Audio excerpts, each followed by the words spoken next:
আসসালামু আলাইকুম। আমরা প্রত্যেকেরই কিছু না কিছু একটা দায়িত্ব থাকে। যেমন মা হিসাবে যেমন একটা দায়িত্ব, যেদিন থেকে মা বুঝতে পারবে যে আমার পেটে সন্তান এসছে, সেদিন থেকে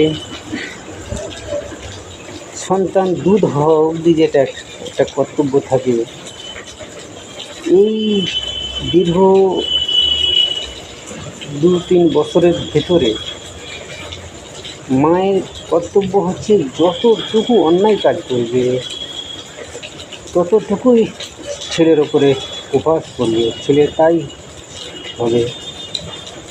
যতটুকু ভালো কাজ করবে ততটুকুই ছেলের ওপরে প্রভাব পড়বে, ছেলে ভালো কাজ করবে, ভালোই হবে। সত্যি যদি এটা নাই হতো